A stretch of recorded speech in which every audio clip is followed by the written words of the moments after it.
നിങ്ങൾക്ക് സന്തോഷം ലഭിക്കേണ്ട സമയത്ത് എന്തുകൊണ്ടാണ് മനഃപൂർണ്ണമായി ശാന്തമാകാത്തത്? ആളുകൾ നിങ്ങളെ ശ്രദ്ധിക്കും, നിങ്ങളുടെ വാക്കുകൾക്ക് വില കൂടും, പുതിയ ജോലി ലഭിക്കും, ശ്രമങ്ങൾ വിജയിക്കും. വർഷങ്ങളായി നിങ്ങൾ കാത്തിരുന്ന് ചെയ്യുന്ന ഒരു കാൾ അത് പെട്ടെന്ന് വരുന്നു.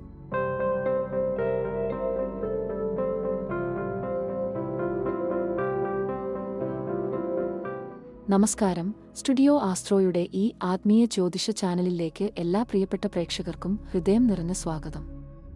ജ്യോതിഷ വിഷയങ്ങൾ, നക്ഷത്രഫലങ്ങൾ, ഗ്രഹനിലകൾ എന്നിവയെക്കുറിച്ച് ആഴത്തിൽ അവതരിപ്പിക്കുന്ന ഈ ചാനൽ നിങ്ങൾ ആദ്യമായാണ് കാണുന്നതെങ്കിൽ ദയവായി ചാനൽ സബ്സ്ക്രൈബ് ചെയ്യാൻ മറക്കരുത്. കൂടാതെ പുതിയ വീഡിയോ അപ്ഡേറ്റുകൾ സമയോചിതമായി ലഭിക്കാൻ ബെൽ ഐക്കൺ കൂടി പ്രസ് ചെയ്യണമെന്ന് അഭ്യർത്ഥിക്കുന്നു. ഞാൻ അഞ്ജന എസ് പണിക്കർ. നിങ്ങളുടെ പിന്തുണയും നിങ്ങളുടെ അമൂല്യമായ അഭിപ്രായങ്ങളും നിർദ്ദേശങ്ങളും കമന്റ് ബോക്സിൽ പങ്കുവയ്ക്കാൻ മടിക്കേണ്ടതില്ല. കൂടെ നിങ്ങളുടെ കൂട്ടുകാർക്കും കുടുംബക്കാർക്കും ഈ വീഡിയോ ഉപകാരപ്പെടുമെങ്കിൽ ദയവു ചെയ്തു ലിങ്ക് ഷെയർ ചെയ്യണം എന്ന് കൂടി അഭ്യർത്ഥിക്കുന്നു. എല്ലാവരുടെയും കമന്റുകൾക്കും അഭിപ്രായങ്ങൾക്കും വളരെ അധികം നന്ദി പറഞ്ഞുകൊള്ളുന്നു. ജോലി തിരക്കുകൾ കാരണം എല്ലാ കമന്റുകൾക്കും ഉടൻ മറുപടി നൽകാൻ സാധിക്കാത്ത സാഹചര്യങ്ങൾ ഉണ്ടാകാറുണ്ട്. എന്നിരുന്നാലും പ്രായോഗികമായ ബുദ്ധിമുട്ടുകൾ മനസ്സിലാക്കുമല്ലോ. മറുപടിയിൽ എന്തെങ്കിലും ഡിലേ ഉണ്ടായാൽ ദയവു ചെയ്തു ക്ഷമിക്കുമല്ലോ. ഒരു ചോദ്യം: നിങ്ങൾ ഒരിക്കലെങ്കിലും ഇങ്ങനെ തോന്നിയിട്ടുണ്ടോ? എൻ്റെ ജീവിതത്തിൽ എല്ലാം നടക്കുന്നു, പക്ഷേ എന്തോ ഒരു കാണാനാകാത്ത സമ്മർദ്ദം എന്നെ പിടിച്ചിരിക്കുന്നു. അല്ലെങ്കിൽ എനിക്ക് അവസരങ്ങൾ വരുന്നു, പക്ഷേ അതിനൊപ്പം ഒരു ഉത്കണ്ഠയും കൂടെ വരുന്നു. ഒരു നിമിഷം നിൽക്കൂ. ചിന്തിക്കൂ. നിങ്ങൾ മുന്നോട്ട് പോകുകയാണ്, പക്ഷേ ഉള്ളിൽ ഒരു ഭാരവും കൂടെയുണ്ട്. നിങ്ങൾക്ക് സന്തോഷം ലഭിക്കേണ്ട സമയത്ത് എന്തുകൊണ്ടാണ് മനഃപൂർണ്ണമായി ശാന്തമാകാത്തത്? ഇത് സാധാരണ ഒരു അവസ്ഥയല്ല, ഇത് നിങ്ങളുടെ ജീവിതത്തിലെ ഒരു പ്രത്യേക ഘട്ടമാണ്. ഇത് ഒരു തിരിമുറി കാലഘട്ടം. ഈ ഘട്ടത്തിൽ നിങ്ങൾക്ക് ലഭിക്കുന്നത് അവസരങ്ങൾ മാത്രം അല്ല, നിങ്ങളെ പരീക്ഷിക്കുന്ന സാഹചര്യങ്ങളും കൂടെയാണ്. ഒരു ചെറിയ ഉദാഹരണം ചിന്തിക്കൂ. ഒരു വ്യക്തിക്ക് ഒരു വലിയ അവസരം ലഭിച്ചു, അവൻ സന്തോഷിച്ചു. പക്ഷേ അതോടൊപ്പം ഉത്തരവാദിത്വം കൂടി വന്നു, സമ്മർദ്ദം കൂടി വന്നു. അവൻ മനസ്സിലാക്കി, ഇത് വെറും ഭാഗ്യം മാത്രം അല്ല, ഇത് ഒരു പരീക്ഷണവുമാണ്. നിങ്ങൾക്ക് ഒരിക്കലെങ്കിലും ഇങ്ങനെ തോന്നിയിട്ടുണ്ടോ? എനിക്ക് വളരാൻ അവസരം കിട്ടുന്നു, പക്ഷേ അതിന് ഞാൻ തയ്യാറാണോ? ഇതാണ് ഈ ഘട്ടത്തിന്റെ പ്രധാന ചോദ്യം. ജീവിതം ഇവിടെ നിങ്ങളോട് ചോദിക്കുന്നത്, നിങ്ങൾക്ക് ലഭിക്കുന്ന ശക്തി കൈകാര്യം ചെയ്യാൻ നിങ്ങൾക്ക് കഴിയുമോ? കാരണം ശക്തി വന്നാൽ സമ്മർദ്ദവും വരും, ഉയർച്ച വന്നാൽ ഉത്തരവാദിത്വവും കൂടും. ഇനി നമുക്ക് ഇന്ന് സംസാരിക്കാനുള്ള വിഷയം മകം നക്ഷത്രക്കാർക്ക് 2026 വിഷുവിന് ശേഷം ആരംഭിക്കുന്ന ഈ കാലഘട്ടം ഒരു സാധാരണ നല്ല സമയം അല്ല. ഇത് ശക്തിയും സമ്മർദ്ദവും ഒരുമിച്ച് വരുന്ന സമയം, അവസരവും പരീക്ഷണവും കൂടിയുള്ള സമയം. ഒരു വശത്ത് ആദരം ഉയരും, ആളുകൾ നിങ്ങളെ ശ്രദ്ധിക്കും, നിങ്ങളുടെ വാക്കുകൾക്ക് വില കൂടും. പക്ഷേ മറ്റൊരു വശത്ത് ഉള്ളിൽ ഒരു സമ്മർദ്ദം, കാര്യങ്ങൾ പൂർണ്ണമായി നിയന്ത്രിക്കാനാകാത്ത ഒരു തോന്നൽ.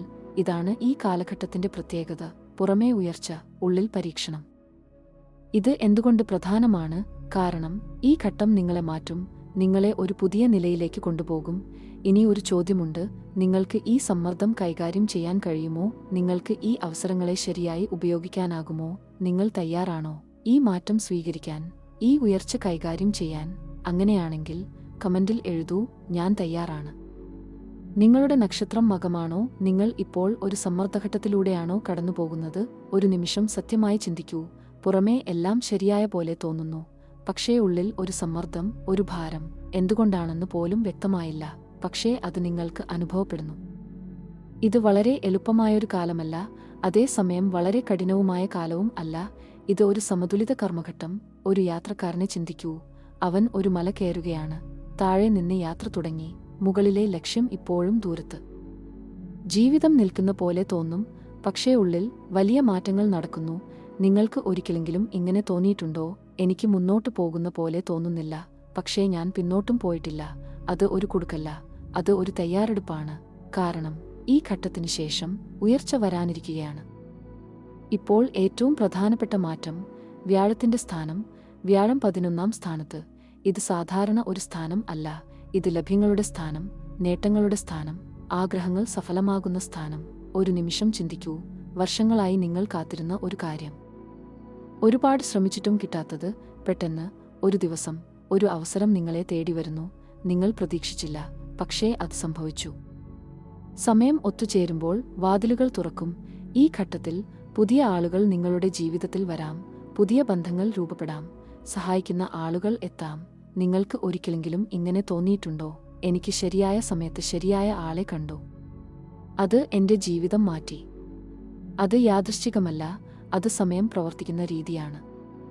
മറ്റൊരു ഉദാഹരണം, ഒരു വ്യക്തി വർഷങ്ങളായി ഒരു അവസരം കാത്തിരുന്നു, പല തവണ ശ്രമിച്ചു, പല തവണ നിരാശപ്പെട്ടു. അവൻ ഒരുപാട് പ്രതീക്ഷ വിട്ടു. പക്ഷേ ഒരു ദിവസം ഒരു ചെറിയ അവസരം അവന്റെ മുന്നിൽ എത്തി. അത് ചെറിയതായിരുന്നു, പക്ഷേ അത് അവന്റെ ജീവിതം മുഴുവൻ മാറ്റി. ചില അവസരങ്ങൾ വലുതായി തോന്നില്ല, പക്ഷേ അതിന്റെ ഫലം വലുതായിരിക്കും. ഈ ഘട്ടത്തിൽ നിങ്ങൾ ശ്രദ്ധിക്കേണ്ടത് അവസരങ്ങൾ തിരിച്ചറിയുക, ഭയപ്പെടാതെ അത് സ്വീകരിക്കുക. കാരണം ഈ സമയം നിങ്ങളെ ഉയർത്താനാണ് വന്നിരിക്കുന്നത്. ഇനി ഒരു ചോദ്യം നിങ്ങളോട്: നിങ്ങൾക്ക് ഒരിക്കലെങ്കിലും അപ്രതീക്ഷിതമായി ഒരു അവസരം ലഭിച്ചിട്ടുണ്ടോ? അത് ചെറിയതായിരുന്നു, പക്ഷേ പിന്നീട് വലിയ മാറ്റം ഉണ്ടാക്കി. അങ്ങനെയാണെങ്കിൽ കമന്റിൽ എഴുതൂ. പക്ഷേ കഥ ഇവിടെ ഒരു തിരിവിലേക്ക് പോകുന്നു. ഇതുവരെ നിങ്ങൾ അനുഭവിച്ചത് നേട്ടങ്ങൾ, അവസരങ്ങൾ, മുന്നേറ്റം. പക്ഷേ ഇപ്പോൾ വ്യാഴം 12ാം സ്ഥാനത്തേക്ക് മാറുന്നു. ഇത് എന്താണ് അർത്ഥമാക്കുന്നത്? ചെലവുകൾ വർദ്ധിക്കും, സാമ്പത്തിക സമ്മർദ്ദം അനുഭവപ്പെടും, കാണാനാകാത്ത ചില ചെലവുകൾ കൂടി വരും. ഒരു നിമിഷം ചിന്തിക്കൂ, നിങ്ങൾ വളരെ നാളായി ആഗ്രഹിച്ച ഒരു കാര്യം സ്വന്തമാക്കുന്നു. ഒരു വീട്, ഒരു വലിയ തീരുമാനം. ആദ്യം സന്തോഷം, പക്ഷേ പിന്നെ വായ്പ, പരിപാലന ചെലവുകൾ, അപ്രതീക്ഷിത ചിലവുകൾ. അപ്പോൾ നിങ്ങൾ ചിന്തിക്കും, എനിക്ക് ഇത് വേണ്ടിയിരുന്നോ? ഇതാണ് ഈ ഘട്ടത്തിന്റെ സത്യം. നേട്ടം, ഉത്തരവാദിത്വം, സമ്മർദ്ദം. നിങ്ങൾക്ക് ഒരിക്കലെങ്കിലും ഇങ്ങനെ തോന്നിയിട്ടുണ്ടോ? പണം വരുന്നു, പക്ഷേ അതിനൊപ്പം ചെലവും കൂടുന്നു. ഇത് യാദൃശ്ചികമല്ല, ഇത് ഒരു സാമ്പത്തിക പഠനഘട്ടമാണ്. ഈ ഘട്ടം നിങ്ങളെ പഠിപ്പിക്കുന്നത് പണം സമ്പാദിക്കുക മാത്രം പോരാ, അത് നിയന്ത്രിക്കാനും അറിയണം. ഇപ്പോൾ കൂടുതൽ ആഴത്തിലുള്ള ഘട്ടം, ശനി അഷ്ടമത്തിൽ. ഇത് ഒരു ലളിത ഘട്ടമല്ല. വൈകിപ്പ്, സമ്മർദ്ദം, മനസ്സിൽ ഒരു ഭാരവും. ഒരു വ്യക്തിയെ ചിന്തിക്കൂ, അവൻ ശ്രമിക്കുന്നു, പക്ഷേ കാര്യങ്ങൾ വൈകുന്നു, ഫലങ്ങൾ ഉടനെ ലഭിക്കുന്നില്ല. അവൻ ചോദിക്കുന്നു, എന്തുകൊണ്ട് എല്ലാം ഇങ്ങനെ വൈകുന്നു? എന്തുകൊണ്ട് എല്ലാം എളുപ്പമാകുന്നില്ല? ഇവിടെ ഒരു സത്യമാണ്, ഇത് ശിക്ഷയല്ല. ഇത് ഒരു രൂപപ്പെടുത്തൽ ഘട്ടമാണ്. ഈ ഘട്ടത്തിൽ നിങ്ങളുടെ ക്ഷമ പരീക്ഷിക്കും, നിങ്ങളുടെ മനോശക്തി പരിശോധിക്കും. നിങ്ങൾക്ക് ഒരിക്കലെങ്കിലും ഇങ്ങനെ തോന്നിയിട്ടുണ്ടോ, ഞാൻ എല്ലാം ചെയ്യുന്നു, പക്ഷേ ഫലം വൈകുന്നു? അത് പരാജയം അല്ല, അത് തയ്യാറെടുപ്പാണ്. ശനി പഠിപ്പിക്കുന്നത് മന്ദഗതിയിൽ വന്ന വിജയം സ്ഥിരമായിരിക്കും. ഇപ്പോൾ ബന്ധങ്ങളിലും മനസ്സിലും ഒരു മാറ്റം. രാഹു 7ാം സ്ഥാനത്ത്. ബന്ധങ്ങൾ അനിശ്ചിതമാകും. ചിലർ അടുത്തുവരും, ചിലർ അകന്നുപോകും. കേതു ജന്മസ്ഥാനത്ത്. ആത്മസംശയം, ആശയക്കുഴപ്പം, അകലം തേടുന്ന മനോഭാവം. ഒരു നിമിഷം ചിന്തിക്കൂ, പുറമേ എല്ലാം ശരിയായ പോലെ കാണാം, പക്ഷേ ഉള്ളിൽ ഒരു ശൂന്യത. നിങ്ങൾക്ക് ഒരിക്കലെങ്കിലും ഇങ്ങനെ തോന്നിയിട്ടുണ്ടോ, എനിക്ക് എല്ലാം ഉണ്ടെങ്കിലും എനിക്ക് സന്തോഷം പൂർണ്ണമല്ല? ഇതാണ് ഈ ഘട്ടത്തിന്റെ ആഴം. പുറം വിജയം, ഉള്ളിലെ സമാധാനം. ഈ സമയത്ത് നിങ്ങൾക്ക് നിങ്ങളെ തന്നെ മനസ്സിലാക്കേണ്ടി വരും. ഇപ്പോൾ ഈ എല്ലാം ഒരുമിച്ച് വരുന്നു. വ്യക്തിപരമായ ജീവിതത്തിൽ, തൊഴിൽ ജീവിതത്തിൽ സമ്മർദ്ദം വർദ്ധിക്കും. സമയപരിധികൾ, പ്രതീക്ഷകൾ, തെറ്റിദ്ധാരണകൾ.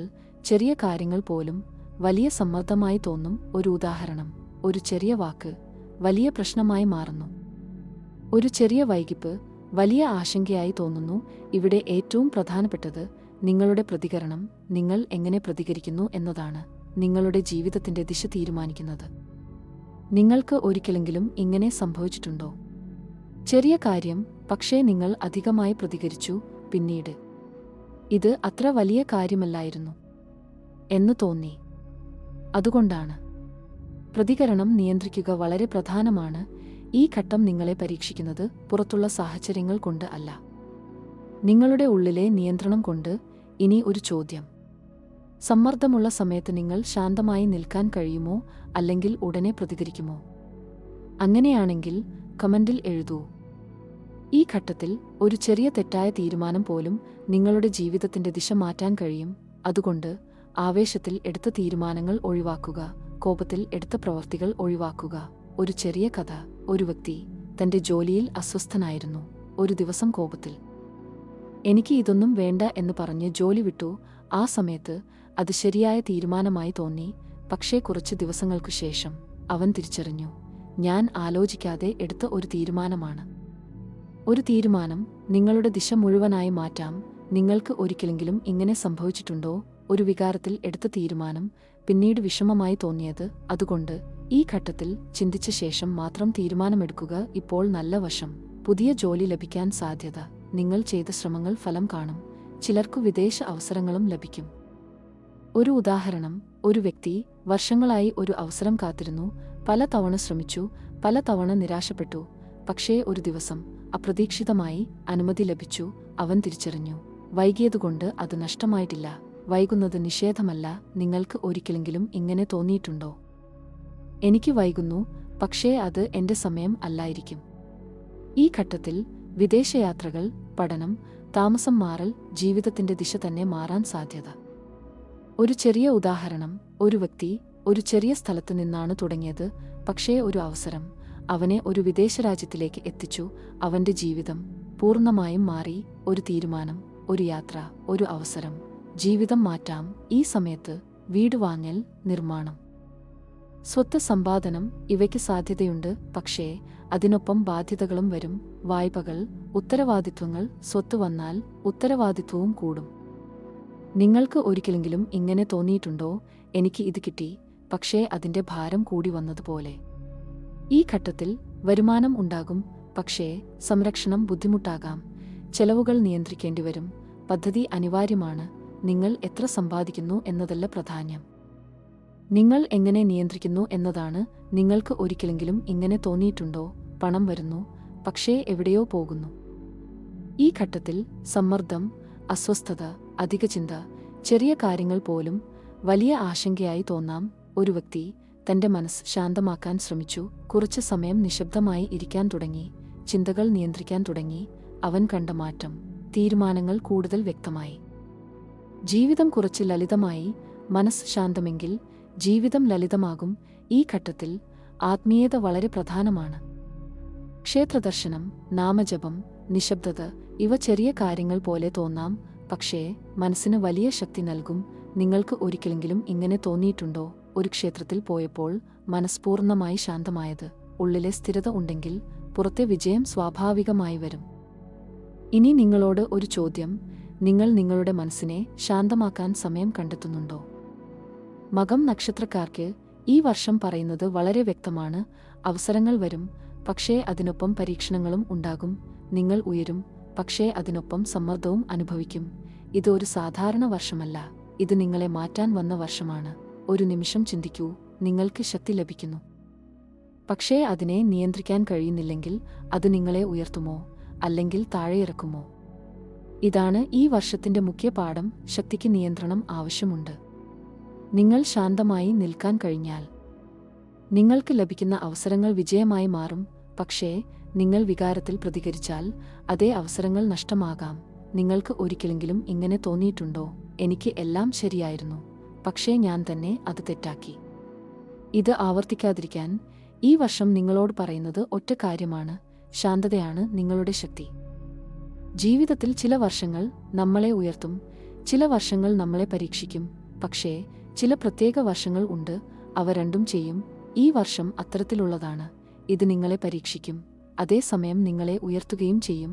ഇനി ചോദ്യം ഒറ്റത്തവണ മാത്രം: നിങ്ങൾ തയ്യാറാണോ ഈ ഘട്ടം കൈകാര്യം ചെയ്യാൻ? നിങ്ങൾക്ക് സമ്മർദ്ദം വന്നാലും ശാന്തമായി നിൽക്കാമോ? നിങ്ങൾക്ക് അവസരങ്ങൾ വന്നാൽ ബുദ്ധിപൂർവ്വം ഉപയോഗിക്കാമോ? നിങ്ങൾക്ക് ഈ വർഷം ജയിക്കാൻ കഴിയും. പക്ഷേ ഒരു നിബന്ധനയുണ്ട്: നിങ്ങൾ നിങ്ങളുടെ മനസ്സിനെ നിയന്ത്രിക്കണം. നിങ്ങൾ തയ്യാറാണോ ശക്തമായി നിൽക്കാൻ, തകരാതെ മുന്നോട്ടു പോകാൻ? അങ്ങനെയാണെങ്കിൽ കമന്റിൽ എഴുതൂ: ഞാൻ ശക്തമായി നിൽക്കും. ഞാൻ ഇതുവരെ ഇവിടെ പറഞ്ഞ കാര്യങ്ങൾ മകം നക്ഷത്രക്കാരുടെ വിഷുഫല സാധ്യതകളെക്കുറിച്ചാണ് ഈ വീഡിയോയിൽ അവതരിപ്പിച്ചിരിക്കുന്നത്.